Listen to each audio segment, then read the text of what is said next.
All right, welcome everyone to today's Title Topics webinar. These are ALTA's free presentations that we offer every month on issues important to you.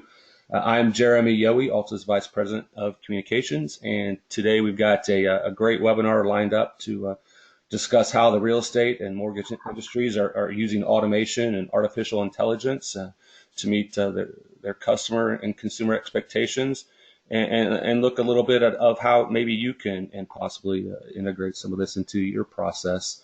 Before starting, I just need to touch on a few housekeeping items. The copy of today's presentation can be downloaded from the GoToWebinar window pane.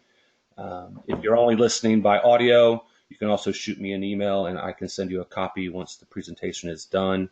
And my email is jyohe@alta.org. That's jyohe@alta.org. All participant lines are muted for today's presentation. And if you have any questions, please use the questions box. We'll hold a little bit of time at the end for Q&A. And as an added benefit, today's presentation is being recorded. So after we have it processed, we'll send a link to the recording and to you. And all of our webinars are archived on Alta's website at alta.org/title topics. I need to thank Fidelity National Title Group for sponsoring our Title Topics webinars this year. Their support allows us to continue providing these educational opportunities free of charge. With that out of the way, let me introduce briefly today's speakers. First, we have David Floyd. David is Chief Data Officer at NextAce. Among many of his responsibilities, David oversees the company's product strategy and expansion of its automation processes, technical capabilities, and data integrations. And also joining us today is Marvin Stone. Marvin is Senior Vice President, Business Integration for Stewart Title Guarantee. And since joining Stewart in 2007, Marvin has overseen a wide variety of technology and process improvement initiatives. And with that, Marvin, I'll turn the presentation over to you. All right, sounds great. Thanks, Jeremy. I appreciate it. And, it's great to be here on the webinar today, presenting again with David Floyd. David, you and I were on a panel together talking about some of these things at Alta One out in Los Angeles a couple of weeks ago. And just kind of barely scratched the surface there. We had a lot of questions afterwards about your segment really on artificial intelligence and automation. So I think today's our chance to get a little deeper here. I'm sorry, go ahead, David. I said, well, welcome everybody. Glad to be here and looking forward to this today. So kick it off, Martin. Good. So today's topics, we're really going to hit the high points first and kind of dive down a little bit deeper to make it really relevant to those of us in the title insurance space. But we're going to really begin by looking at defining these two terms that get bandied around together. One is automation and the other one is artificial intelligence, and where those two are different and where they kind of intersect.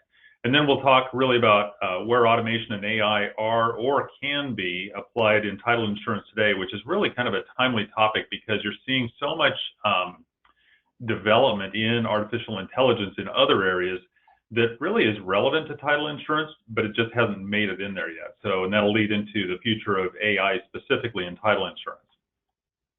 So moving along, really we have automation versus artificial intelligence. Automation, to define terms, complete the specific task through the use of technology, generally repetitive and monotonous. Plenty transactionally, there are plenty of those types of tasks out there in our world. And this is really where you see a lot of us kind of grew up looking at what we could automate with macros, or now they're called robots, where they're a little more intelligent, but really talking about those repetitive tasks.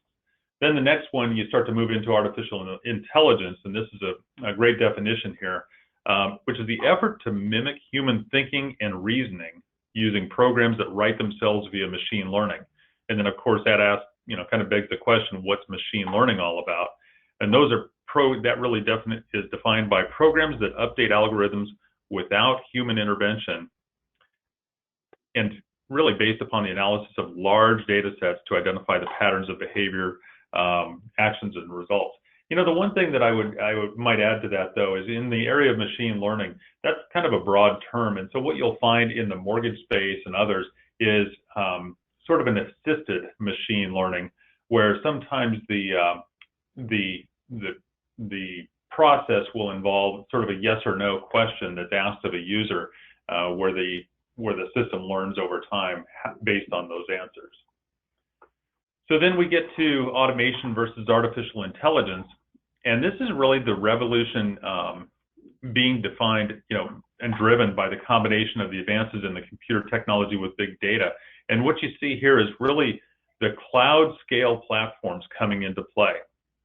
So, if we all had to develop artificial intelligence platforms on our own, it would require huge investments and years and years. But these things are really available from cloud providers, and we'll talk about that in just a minute. And so as the title insurance industry really more effectively collects and standardizes and digitizes and compiles the data, a lot of which is very non-standard across multiple locations, really allows for the enhanced application of AI and really big opportunities for automation as a result of that. So artificial intelligence is really being called the big fourth industrial revolution. And that's where you're finding that, this is really kind of the next big thing. So I think what we saw years and years ago was sort of the idea of putting it on the computer. And then we saw, putting it on the internet. And now what you're seeing is really the application of artificial intelligence with machine learning to really kind of get us there. So that said, I thought we'd sort of start at a high level and kind of talk about how artificial intelligence is being used across multiple industries. So I just wanted to bring a few thoughts from the AI summit that I attended not too long ago, because this is really a very general conference. You have a lot of big names there, and they're using artificial intelligence in numerous areas. So we tend to live in sort of our title agency world and our title and escrow world, but there's a lot going on with artificial intelligence beyond that. So to look at where it's going, you have to kind of look at how big tech fits in. So here we have, at the far left, Amazon Web Services. Amazon's obviously a huge cloud provider. They have a number of artificial intelligence platforms that really startups don't have to build, they just get to use. Google has a lot of the same capability. IBM Watson, we've mostly all heard of that, the artificial intelligence engine that speaks in human natural language. Microsoft has tools, and then you have companies like PwC and KPMG that are familiar consulting companies that partner with technology and bring solutions. And you even have companies like Salesforce and their CRM platform and Facebook and social media that are using artificial intelligence in big ways and often exposing it so we can use it. So to just dive in on a few of those, this is one area that you see a lot of. This is an example from NVIDIA, the video card manufacturer, where they use facial recognition to help AI go mainstream. And what's interesting about this is this was actually facial recognition demonstrated on a regular IBM personal computer at a trade show. And, it's really just astonishing how fast it is and how accurate it is. But they were talking at the booth about how they can not only recognize faces, but they can also recognize rooftops after hurricanes to find out what level of damage has been done based on photographs, drone photography. They can fly over an area and find out which rooftops have hail damage and which ones don't. So it's not just facial recognition, it's really photo analysis in a big way. They're also doing that with lot lines now and finding out areas where monuments exist. So we see this in the mainstream, but really we can also see how it can be extended into the real estate, mortgage, and title space. And then we have another interesting use case, which is artificial intelligence is also being used in autonomous vehicles or self-driving cars. Now, this sounds like it's pretty far removed from what we're involved in, but it's starting to, in some cities in tests, be thought of as a way to have realtors ferry people about for showings for buyers without having to go on their own in a self-driving car. So this was actually done in one of the big cities last year with a test where they gave a self-driving car multiple locations to go to in order, and it actually worked pretty well. So what would that mean for expectations of our industry if realtors are able to send people around for showings unattended. Then, of course, we have Amazon with their reorganizing their entire industry, their entire infrastructure around artificial intelligence. And so we've seen the suggestion engines that they've had for years when we shop online with Amazon. But now we're also seeing some of those same suggestion engines be applied in the home shopping space with the portals. So that kind of capability, again, through Amazon is sort of at hand and can be used in any number of ways. And then kind of to round out this piece, I spoke at a conference called the Internet of Insurance, which was mainline insurance, not title insurance, a few weeks ago. And what really came out of that was fascinating because they're using artificial intelligence in insurance in three big ways: pricing and setting pricing at a very individual level based on risk, and then also in underwriting, going through huge amounts of data within the particular field that they're in, and then of course claims handling. And so, you know, what's interesting is that looks very different in mainline insurance, yet we deal with that every day in title insurance as well. So probably we'll see inroads there in the coming years. So this kind of goes back to which is better, automation or AI. And one thing here before we move off of the high-level AI topic is automation is, I thought this was really good. This was at the AI Summit when the slide says, if you can't see it, traditional automation approaches are not sufficient. And up top, you see programmers and systems. Really, that kind of integration happens in about 20% of the cases. And David, I know you're going to go into the automation piece as well. But for all of these other things, you have the need for automation, pure and simple automation or robotic process automation. So you're starting to see those really come about in a big way. So David, with that, I'm going to go ahead and turn it over to you and to take a look a little bit deeper on both of these trends and what we're seeing here. Right. Thanks, Marvin. Nice kickoff. And I think it was important to kind of really think about automation versus AI. And as we go into this, we're going to delve into both, but I want to make sure that we all understand where these cross, where they enhance. The reality is that automation has been around forever. We're constantly automating. We always have been. And so, what's new and what we're really facing now is the application of artificial intelligence to automation, which allows for a huge leap forward in the things you can automate, how you can automate, how quickly you can automate. So, but there's also this fear factor out there, I think, as to what is this going to bring? And I really want to say, I think we need to look at this and always look at automation as, we've automated all these things through life. It is not about Terminator. It's not HAL 9000. It's really about bringing efficiency and addressing what you can do today and utilizing the technologies that are out there. So with that, can you go ahead and advance one more, Marvin? Why are we really, what are the reasons behind automation? These are generally well known. I mean, this is not new to anybody, but first and foremost is to reduce costs, improve efficiencies. There was a Forbes article back in April, and I didn't realize this, but it says the cost of running a title agency is 10 times what it was 15 years ago. So there's obviously huge pressure. There always will be pressure to reduce operating costs and figure out how to do what you're doing more efficiently. Opportunities to improve your speed and your accuracy. Right now, the demand for quicker turn times is constant, and every time a new technology makes turn times more effective and more able to be met, there's greater pressure to meet those, and they become an expectation as opposed to just an ability out there.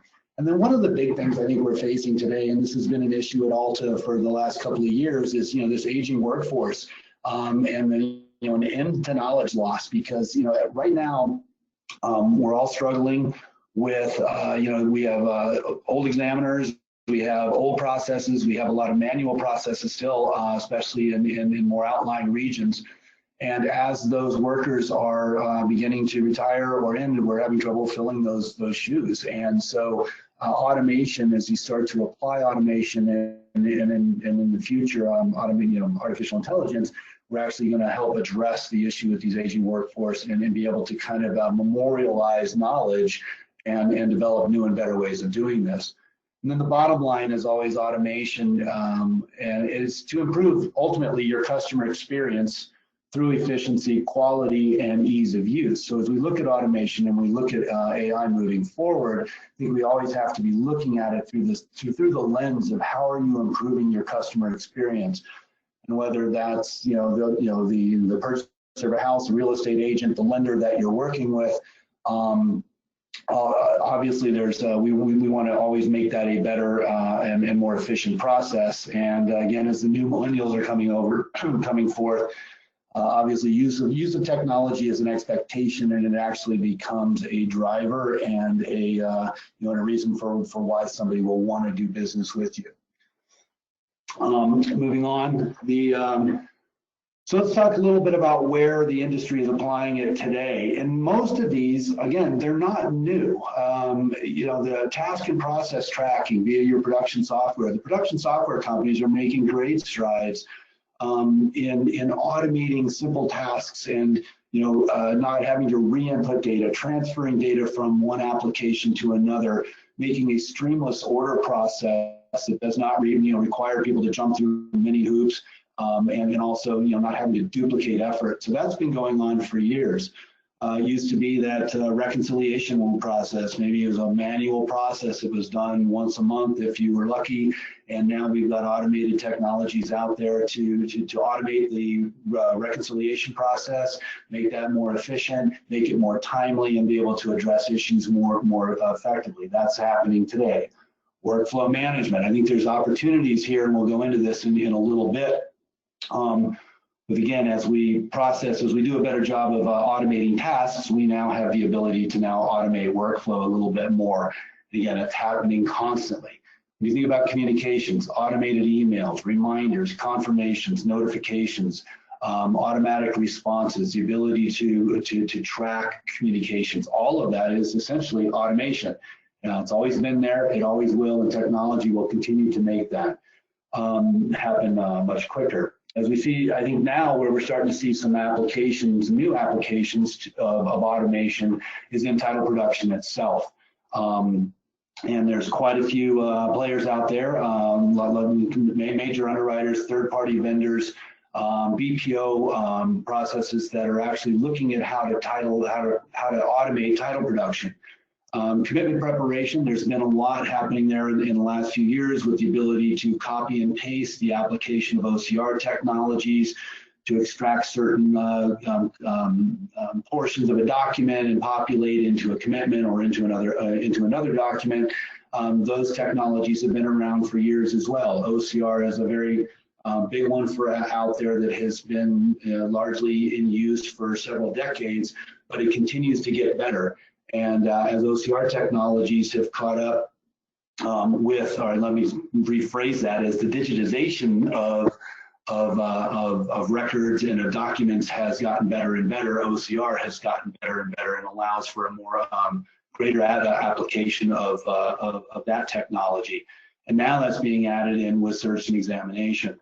When you think about searching, searching first and foremost is a fairly automated task. You're usually going into a database, at least where you have a title plant or some other automated system, and kicking off a search. You're pulling that search results back into, onto a screen or to a printout that somebody is reviewing. They're requesting document copies. They're pulling the document copies. They're looking at that, and then you're kicking off an examination through that process. That's all decision trees. So it is a very definable process, although there's a lot of ifs, ands, or whats. But again, through the use of AI, through the use of these automation tools, we are now able to automate more and more of the search and title examination. I do want to go deeper into those aspects as we move on in here. Yeah, so David, real quick, I mean, this is really kind of a great checklist here for areas that a title agent could look at. So I'm just kind of looking at it and seeing, for example, item number 4, automated emails, reminders, confirmations. Those things can be pretty simple in a title production system, but often they're overlooked. Whereas title production and automation, I can hand that to a third party and say, integrate with my software, and I don't have to do, a lot of work myself on that type of thing. So it's kind of a good checklist, but some might be easier than others. But I think this sort of goes to what we were talking about before. This was sort of a continuous process, innovation and improvement to make sure that we're just always getting a little better. Yep, great comment there. The as we move into this, I think one of the things we want to talk about a little bit here is how are we doing this? And one of the words you're going to hear out there happening quite frequently, or I'm hearing out there, you hear bots. You're going to hear RPA is one that's coming out. Hearing more and more robotic process automation, which really is very similar to bots, and bots is really just a short term for robots. And really what they're doing is taking automation, where you think about automation in a manufacturing line or something where you have a machine that performs a specific task. Essentially, every repeatable computer task is also open to the use of RPA technology or some sort of robotic process. A great example of this is that if you have a person that does a search and say they log in every day, they go into your county website, they log in, they enter in a search, they might enter in a name, they might enter in a legal description. All of that happens through a very specific set of keystrokes. And then they hit enter and they kick off a search. That search then generates results, and those results can be extracted. That whole process can be automated. That whole process, using our RPA or other automation tools, can actually happen automatically and then deliver back to some other application the results of those tasks. When you think about RPAs, they're really doing the very simple tasks, repetitive tasks that are largely outsourced today. A lot of these tasks are happening overseas with offshore vendors or other business processes where they've already started applying many of these robotic processes to their applications to make the searches more efficient, make them quicker, and deliver those turn times. What is happening now as we get in, we'll get into this a little later, but now they're applying AI on top of that robotic process, which is again really making that leap forward with how effective the RPAs are, how quickly they can be updated and moved. Some of the challenges with these as you move forward, though, are driven by the management costs. Obviously, there's cost to develop these, but there's also management costs to maintain these as you move forward. And really what you're having to look at when you look at an RPA is what's the cost of monitoring and programming for changes in procedures or source data versus the labor to perform that task. In other words, what kind of economies of scale are really there? It might be difficult to go in and automate a single point that changes constantly. And I'll throw out there something like assessor data, for instance. There's a lot of applications now that might go out to a website, pull in a piece of assessor data, but assessors are notorious for updating that information, changing the screen, changing the way it's formatted. That happens a lot more frequently, and that has to be factored for, because now you're switching some of your costs from labor into management and programming. So as you do these cost analysis, developing that yourself can be a bit difficult, and maintaining that yourself can be a bit costly. But again, this is where working with some of these larger scale providers out there that are applying this AI and applying these robotic processes across large economies of scale, they can then provide that service back and make that service available to fewer and fewer and smaller customers. Again, one thing to think about is the frequent source data procedural changes equals a higher management cost, and might drive how you would look at in implementing those technologies.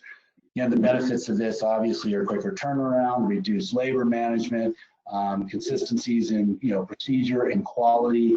Again, it brings about other things that really aren't in there, but lack of reduced training times. And again, you're not really having to retrain people on how to do this. You're basically developing very simple processes, very systematic processes that will allow you to move forward. when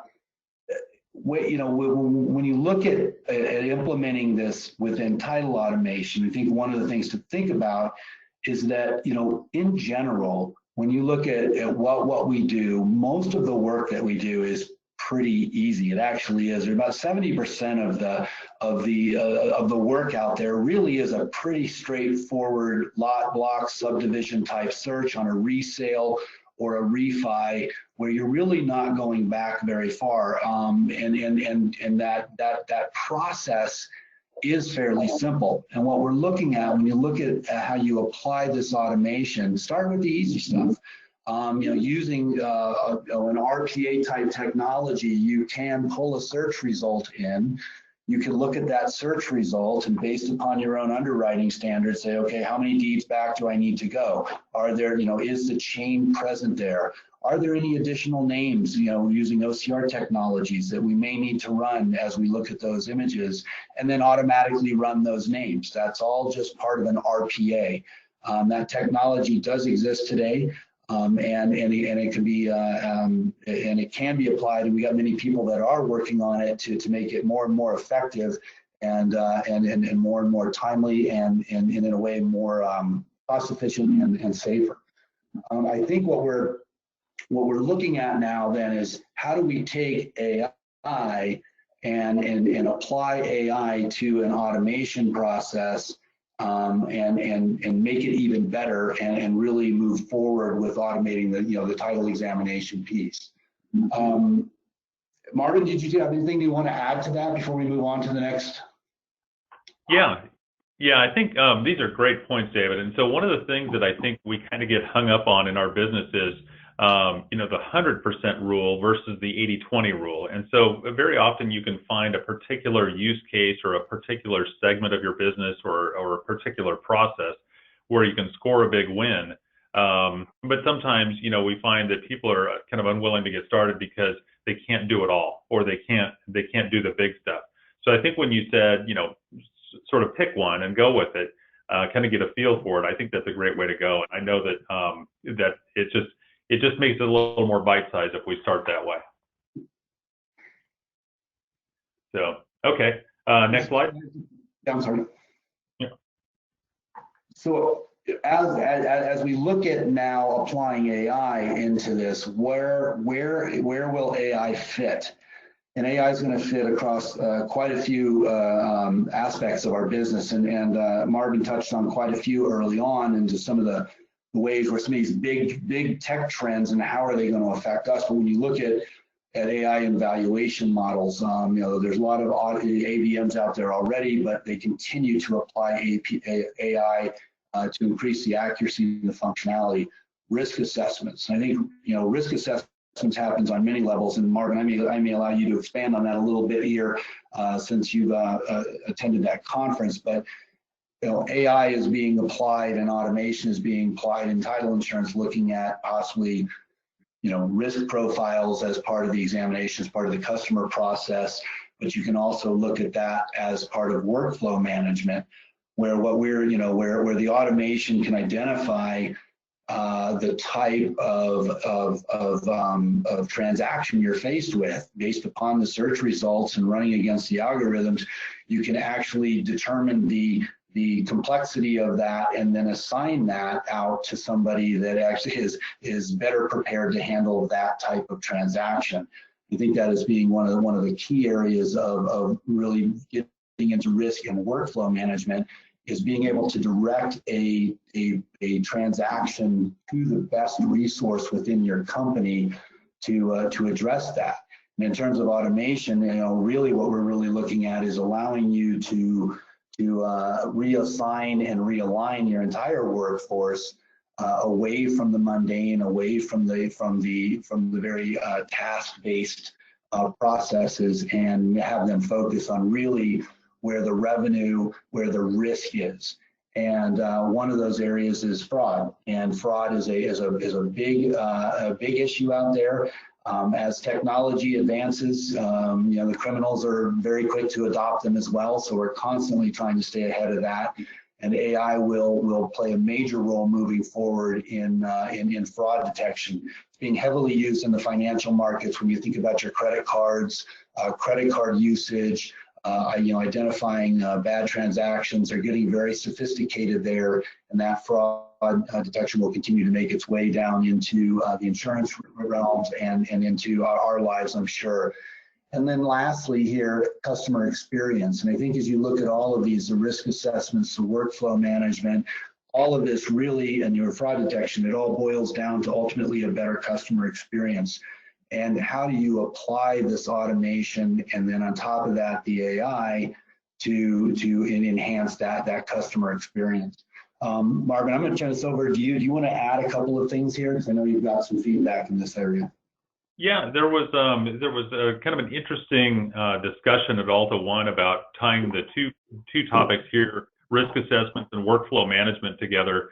How, I guess, using some of the technology that's available today, working with vendors that we have who are really looking at automation and artificial intelligence together, is you really have the ability to bucket your orders. And this is, it goes all the way back to when you were saying it costs 10 times more in some cases to run a title agency today than it did years ago.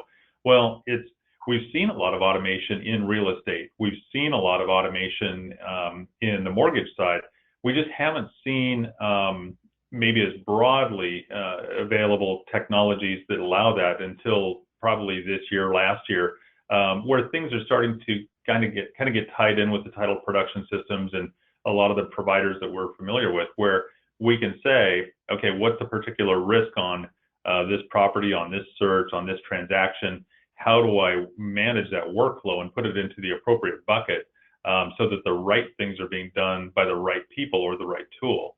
So I think you're starting to see that as one big trend that's kind of coming to fruition.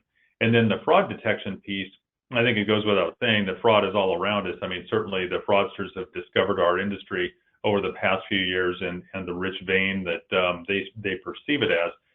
But I was even at the MISMO conference here recently in DC. I was sitting next to somebody talking about wire fraud and cybersecurity and those types of issues. And they were saying it's even big in yacht purchases. So any high-end transaction is really, sort of a rich target for them, target-rich environment. But all of that, if we do these top items, can really lead to a better customer experience and consumer experience. We saw this recently. This came up. I was talking to one of these providers at AI Summit about how they're using artificial intelligence to tailor the consumer experience. And what they're actually doing is looking at a new transaction coming in, not in the mortgage space, but this is in mainline insurance. And they can detect so much about that consumer's social media profile that they can tailor that entire experience, that communication experience, to fit that person based on things that they know about them as to how they use social media. So there's so much room for improvement here in an area where we know that consumers find the transaction process to be sometimes confusing or sometimes too more detailed than they would normally experience.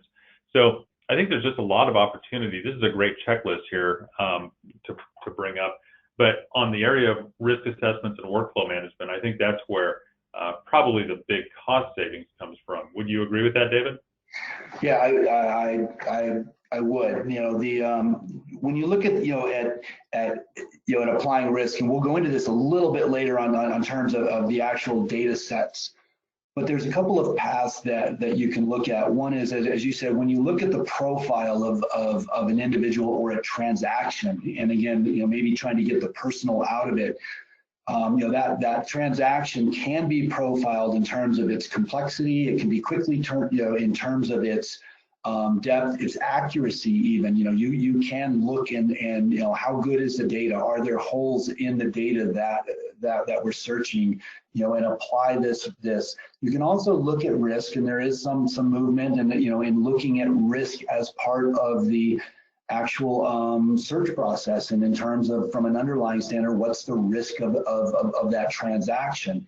I think as we look at these two aspects of it, we have to look at, one is, yes, there's assessing risk on the front end, which you might be able to do to streamline a transaction and establish a baseline. But on the automated piece, on the side of risk, on the backside, I look at what title automation does and the ability of the search. You don't want to lose sight of the curative process that title insurance has. And so that's a large part of our daily lives. It really is the reason why our data sets are good. It's why there are no claims. I mean, we actually cure as we go along. And I think as we look at title automation, that side of it can't be missed. And that's going to be part of that risk profile, is what curative actions still need to happen, and how do you automate those curative actions. And that, again, will feed right into workflow management in terms of what processes then need to take off, what checklist needs to be run to make sure that everything's cured and moving forward. And ultimately, again, that will lead to a better customer experience. And I agree with you, Marvin. I think that we're going to see a lot of AI into the customer experience, into analyzing the transaction on the front end, interacting even with that customer to tailor their experience with, just like, it's almost like Amazon's doing today. When you go into Amazon, it kind of knows what your trends are, it knows what you shop, and it tries to make suggestions. Sometimes it's good, sometimes it's not, but at the same time, it's constantly looking at how you respond and then tailoring itself to that. And I think that application will cross into our realms over the next few years. Yeah, and before I go on and ask you some questions on the next slide, when you say sometimes it's good and sometimes it isn't, that applies to fraud detection. That applies to all these areas. When we think of artificial intelligence, we can't really think of perfection, or even automation. We can't think of perfection. And I thought it was kind of a funny story from last week. I was in Seattle, and I decided to walk down to the Starbucks, and it was 225 feet from the hotel that I'd already checked into and already used my credit card at the hotel to hold the room and everything. But I walked down to the Starbucks, 225 feet away from my hotel. I go to charge, I don't know, a $4 cup of coffee, and it was declined, I later found out, as suspicious activity. So I don't know how buying coffee in Seattle 200 feet away from my hotel is suspicious activity, but sure enough, that process is not perfect. That needs some work. So kind of a funny one. Okay, so real quick on application in the title industry. We've talked on some of this, David, but advances in machine learning lead to more rigorous rule sets and risk assessments. Here you're starting to get into kind of some of the deeper pieces here. You even include blockchain and smart contracts. So can you kind of go through this in a little more depth on the title side? We've already said, that's really where the big savings will be. Can you kind of dive in a little deeper on this? Sure. So as we look at let's take it, I'm trying to break this into where machine learning is coming in. Take that first item, increased understanding of the content of documents. As it is right now, we can OCR a document per se, and we can take a look and extract, and based upon maybe a pattern recognition, say, oh, that's a name, or that's the legal description, and let's extract that and populate that somewhere else. Well, really all you're doing is a copy paste function on something that you recognize based on a pattern. Through the use of AI, what there really is the ability now is to start looking at the entire contents of a document and start making decisions based around that. You can OCR an entire document. You can really begin to understand what is that document doing, and then make decisions based upon that. That's going to, that's still, that's under development. It's happening, and it is making, and I think we're going to see that as something that over the next couple of years is going to start to really take hold. By doing that and by understanding the contents of the documents, we can now examine, we can now really perform examinations of some of the more complex transactions. As I said before, the vast majority of what we do is actually, it's fairly easy. They're fairly straightforward. They're fairly simple. There's no tax issues. There's no GI issues. You're basically validating that the information is correct and you're moving forward. But as you begin to really understand the documents, it starts to allow you the ability to really examine more of the complex transactions, to go a little deeper. and to be able to better manage that process and maybe automate more portions of it. I think we're a long way from automating the very complex commercial transactions for many reasons. But again, this is a stepping stone. We're not going to do it all. And you know, the goal here may be somewhere down the line to do as much as you can, but it's not about trying to handle every transaction out there. It's making sure identifying the ones you can, making sure that you can do those, and then addressing the more complex transactions through a better resource. I throw blockchain and smart contracts out there. I know there's been a lot of discussion on the role of blockchain. I think that's a technology that still is under a huge scrutiny. What will its effects be? Everybody's still looking at that. But I also want to separate the smart contracts from the blockchain being a tool to deliver these smart contracts. But the smart contracts are really about, that's where the automation occurs. The automation and the ability to analyze the actions necessary on a contract and be able to initiate some new transaction or process based upon a completed portion of a contract. Yes, somebody signs it. Okay, now this is signed. Now you can take the next step. So that's where the automation is going to come in. And how blockchain fits into that and how much it takes over, I'm not prepared to say at this stage of the game. But I think it's something that we need to watch, and it will definitely have an impact. Again, fraud detection, I think we kind of already talked about that one, and the enhanced customer experience. To go a little deeper into that, I mean, look at where you are today, with some of the other aspects of your business, chat boxes, predictive analytics, the ability for somebody to come into a website and ask a question or type a question without ever really interacting with a person. That chat box can understand that question and either answer it outright or direct it to where it goes. That's been happening. Think about the phone trees now out there that can listen to your voice, do voice recognition. You can ask a question and it will direct you to the right resource or provide you an answer. Far from perfect. I think we're still learning. There's a lot of growth there, but what's happening is AI, as it gets better, as it gets more powerful and more robust, it's making those chat boxes and those predictive analytics much more powerful, much more accurate, and much less frustrating. Where does it go? As you look at all of these, we're applying them today to title production, title automation.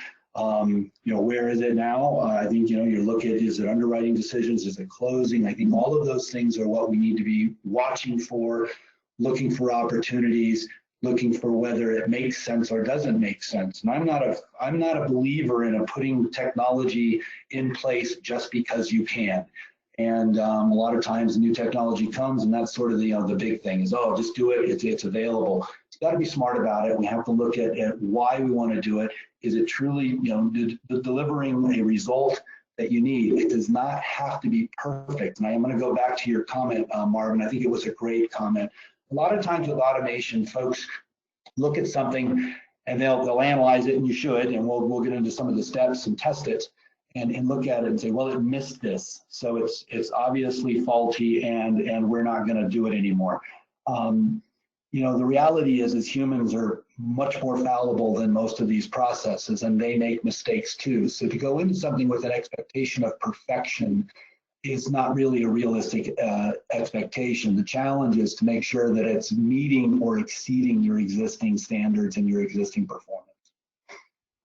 Yeah, really, really good points. So on the basis of AI is really data. And so, here we've got an entire list of all the kind of data that's available from so many different places. I mean, how does that really fit in, David? Yeah, these are the big data points. And to make a joke here, it's not really a joke. Can't do big data. We got a bunch of small data. Well, the reality is that is what big data is. It is going out and accumulating these smaller sets of data and bringing them together to paint a bigger picture. So these are just the ideas in our space, the types of data that will come in handy in terms of doing title production or in terms of doing any kind of risk assessment. Digital documents, when you think about it, most of the documents out there now are digitized at least back into the 80s. So we've got 40-year histories of images to work with. The public records out there, those are digital now back into the 80s, if not further, and they're constantly pushing them back further and further. The county clerks have they have to maintain these records in perpetuity. That's their charge. They are the official custodian, and as such, they're making great strides. Assessor data, e-recording. As we're e-recording, you have that information in your systems already. That e-recording is there. It can be used. Starter files. I think there's a lot of application of again streamlining starter files into the process. For instance, in our automation, you can actually look at, do you have a starter file? And that starter file can be used as a basis for how you then kick off that search in an automated fashion. What information do you already have? How far back do you have to go? So again, those starter files are going to be huge. Now, as you get into these other things, we're getting into more of the new areas of application with this: customer demographic data, consumer profiles, credit histories, other economic data. When I say transaction histories, we're looking at what's the transaction history of your customer on your system. How do they interact? What types of transactions do they normally handle? How do they interface? As you start analyzing those, tracking those, compiling that, that's what's going to drive some of these customer interfaces and customer experience situations moving forward. Marvin, you got anything you want to add to that? No, I think it's just, when you look at it from the perspective of a title agent who's busy doing transactions, talking with customers and everything, this gets to be, it's kind of a big list, maybe a little daunting. But I think again, really two things, and we'll touch on this when we close out, is really look at where your quick wins are. You don't have to tackle the biggest ones first, and really to reach out to the people, the vendors and such that can help, who do it every day, who can kind of untangle all of these different data sources here. Yep, great point. Okay, next slide here. On the evolution of AI, the one thing that I kind of came across here is requires massive data sets to properly develop. And you already talked about that, years away from necessary data depths in many regions, but in other regions we have great depth. So I guess that goes back again to finding out, in terms of the title space, how would somebody really know what regions or what counties, for instance, would be good counties and which ones would be bad counties? Would they reach out to their vendors, or would they talk to the county recorder? What's the best way to go on that kind of thing? I think the first and foremost is to reach out to your vendors. A lot of this data is driven by, do you have a title plant? How well have you, what type of electronic data do you have access to? Are there title plants in your space? Are you maintaining a title plant yourself, and how well maintained is that title plant? And then reaching out to your local clerks and recorders, your custodians and counties as to what are their plans? How are they moving forward? A lot of states now have technology fees that are allowing the county clerks and recorders to develop and to digitize and make the records more permanent, understand where they're going and what access they may have. I will put a cautionary tale out there on some of the robotic process automations. They can be a little skeptical. They still expect you to pay for that service, and so they want to make sure that they're receiving compensation for those things. So I always stress maintain a good working relationship with your clerks and recorders. Obviously, the larger population centers are going to have the best economies of scale and are doing that, but that is spreading much like e-recording did, and still is. It's constantly evolving, it's constantly spreading, and it will that data will become more and more ubiquitous and more available. I think just to kind of feed off of that, I think as we go into this, and I know we're getting short on time, so I want to move through some of this, but as you go into AI, as always, I think the application of AI is, how do you do it without being creepy and intrusive? How do you enhance that customer experience? And again, I think I just put that out there as something that we have to be cognizant of. Also, one of the issues with AI is just the unintended introduction of bias, and bias can come from how you weight things, how the algorithms are looking, and the cautionary tale is that machine learning, because it moves so quick, can deeply entrench bias. So again, most of your major providers out there are very aware of this. They're very cognizant of the effects. And again, if you use them and lean on some of these big providers as they roll out AI, that they will have addressed a lot of those things already. Good. Okay, and then Here on the roadmap to automation, I think this was great. And, if anybody's here from who was at Alta One during our session on tech trends you can't ignore, they probably saw kind of the same basic generic steps, which really, as we boiled it down as a group, started to apply to, really more than just automation. So, David, do you want to cover this one, and then we'll kind of start to wrap it up? Yeah, we'll go again. I think the first step is, when you're looking at automation, it's review the tasks you do every day and look at, what computer tasks are you doing, understand what it is you're doing, and then prioritize those. Look at those. So you don't have to do everything once. Start easy. Start with the easier transactions. If you're looking to automate title, let's start with, you can start with O&Es, you can start with refis, you can start with the simpler ones, and then expand as you get. Educate, develop an internal subject matter, and this is with all technologies. A lot of these things apply to any new one. Have somebody in charge. You don't have to be an expert per se, but they're your expert in following it. And then partner, and that's most importantly. You don't have to go out and develop this stuff. There are partners out there that are already developing this for you. Work with those partners, reach out to those partners, and understand what they can do. And then as you roll it out, do proof of concepts, pilots, test it. Make sure that it's functioning in the way, and then plan it and then execute it. Again, don't just dive into these things. It does require thought. It requires a full review of your workflows, your processes. Make sure you understand those, and then you can automate them. Good. That's a great summary. So, I just want to kind of wrap it up here by saying, okay, we've talked about a lot of different technology, everything ranging from the tech that the big boys are using, Amazon, Microsoft, Google, and such, all the way down to, robotic process automation that a title agent can do to copy an order number from one system to another, or an assessor parcel number from one system to another, all the way to title search automation. So, we've covered a lot of ground here on this.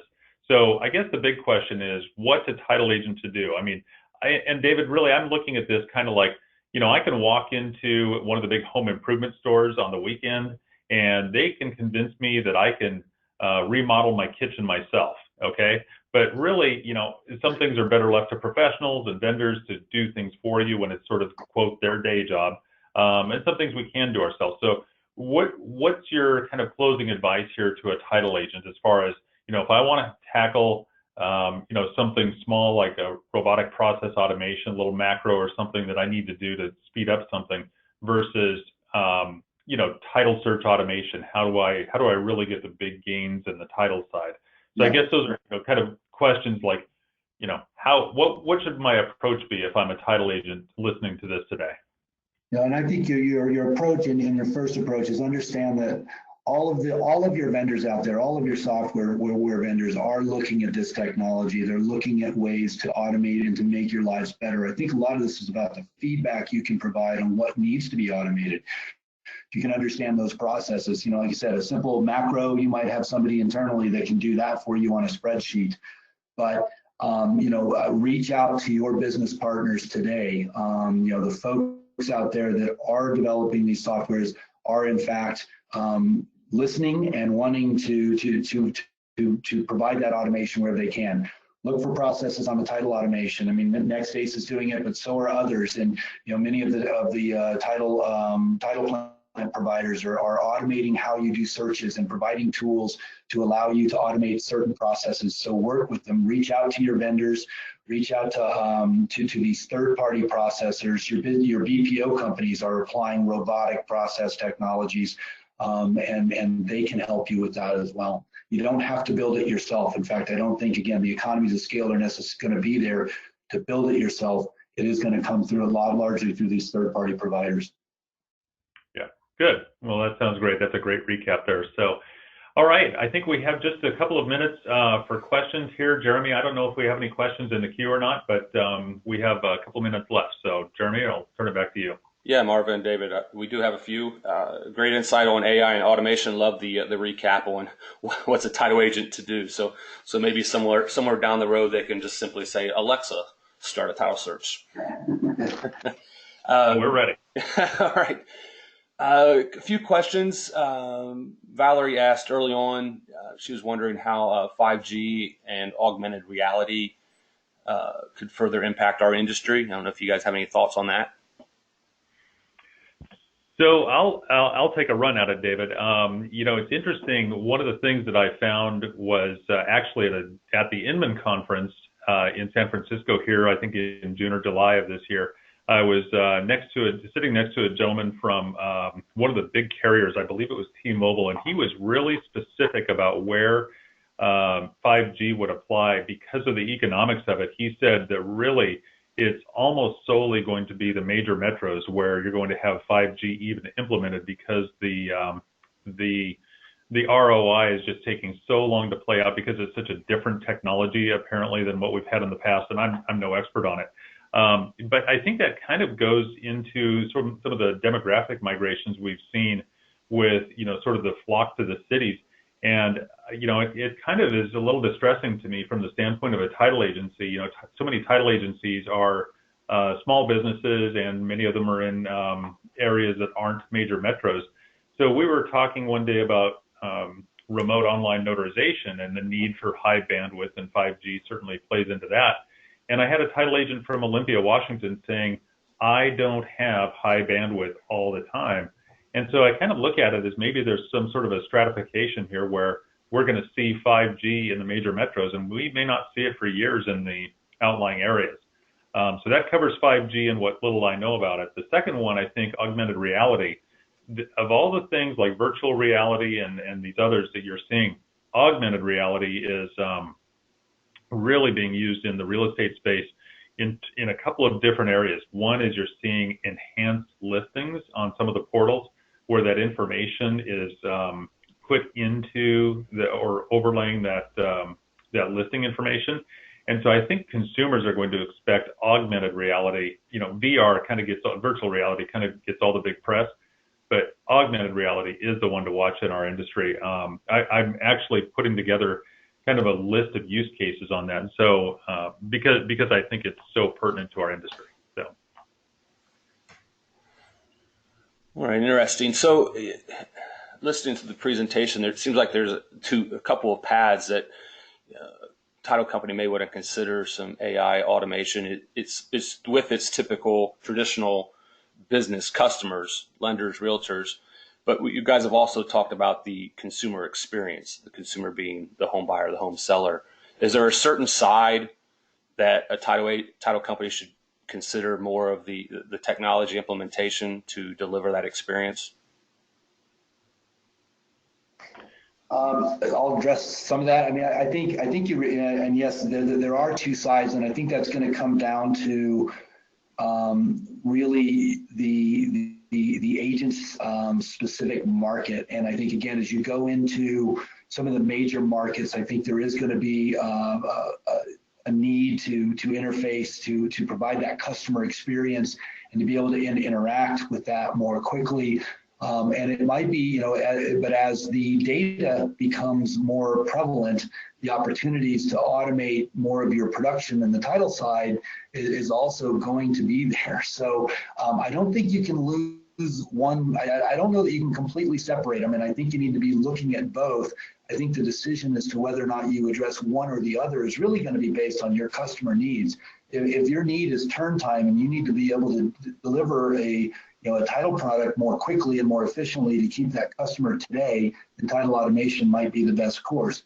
On the other side of that, if you're already doing that and you're meeting needs, or maybe you've already automated certain portions of that, then again, that customer experience and applying, using and developing tools on that side might be more prevalent. Yeah. Marvin, anything you want to add to that? Yeah, it's such an interesting question, Jeremy, because what we're seeing is not just customer experience or consumer experience.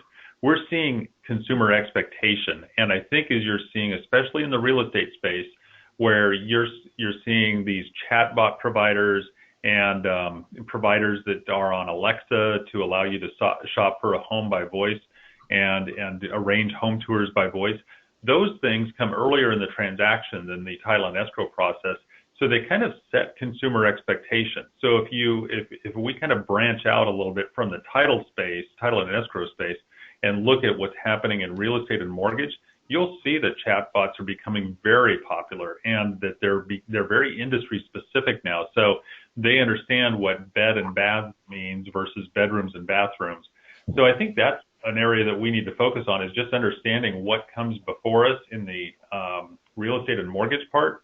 And then I think that maybe looking at some of those vendors, I know two of the vendors that I met at the Inman conference in New York, both were really real estate focused around the real estate sale, but also were working on the title aspect so that they could tie their chatbot process in across real estate, mortgage, and title. So it's a great question. Yeah, it's interesting, when that consumer has that expectation in the beginning, and then they don't interact with the title settlement company until the end. And if you don't maybe deliver that same kind of experience, then that's, I think, kind of furthers that assumption that this industry is antiquated and doesn't want to adapt. Meanwhile, there is a lot of this great technology and automation that's already being done. Yeah, absolutely. All right. Well, we're at the top of the hour. If you guys don't mind, we have just a couple more questions that have come in. If we don't get to your question or you have something you think about afterward, just feel free to shoot me an email. I can connect you with the speakers. One question about safeguarding NPI, non-public information. Any issues if you're automating the curative process of protecting NPI? I think, that yes, and you do have to be conscious of that. I think from the public record perspective, I think the public record's doing a very good job anymore of getting information out of of taking that NPI out. Most of, at least on the title production side of the equation, there's very little NPI to begin with. You're dealing with names, addresses, legal descriptions. I do understand that on the early process, there's that view of by the lender that individual is a protected piece. I think as you get into the risk side of this, and if you are really truly looking at risk, I think there is more of a potential of being exposed on the NPI side if you're looking at credit histories, if you're looking at opportunities like that, and you will have to have this proper security in places if you are pulling that type of information into your system. And I think that's a very good question. I think it's something you need to be very cognizant of. Mm-hmm. And just also reinforce, David, what you mentioned earlier. While you could automate the search process, what's key, is the integrity of our public records and that curative piece going forward. Right. All right. Just to wrap up, any thoughts on how this may affect current software providers in the market, title insurance software providers? Dave, what we're seeing is that the software providers out there today are very good at integrating with each other, and I think most of them understand that need, and they're very proactive in being very good. And I think that's one of the largest things that has to happen in order to really apply automation, is being able to integrate all these data sources. And so I think the vendors out there understand that. They're all making great strides in making it easier and easier to integrate through the development of these APIs and other processes. Marvin, anything you want to add to that? No, I think you hit the nail on the head, David. Really, the piece that everybody needs to do is really pick up the phone and talk to their vendors and find out what they can do, because very often there's capability in the title production software through either native capability or integration with some of the providers that really just sort of gets unnoticed. It may come out in a newsletter, or it may get talked about once or twice at a trade show, but every now and then you have some really key information or capabilities that kind of remain dormant or aren't known about. So I think, talk to your vendors, talk to your providers, find out what you can do, and tell them what you want to do. Yep, good advice. All right. If you missed any part of today's webinar, or you think others in your office would benefit from listening, as I mentioned, recording the presentation will be available for replay. We'll send you a link, and it will also be on Alta's website at alta.org/title topics.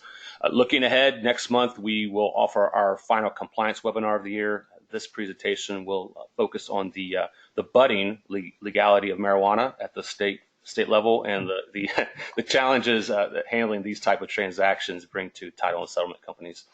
And with that will bring us to the conclusion of today's presentation. To wrap up, I do need to thank Fidelity once again for sponsoring our Title Topics webinars, and thank you, David and Marvin, for sharing your expertise. Thank you, Jeremy. Thank you, Marvin. And thank you, everybody, for spending time with us today. Yeah, thanks, gentlemen. Thanks, everyone. Bye now. Take care.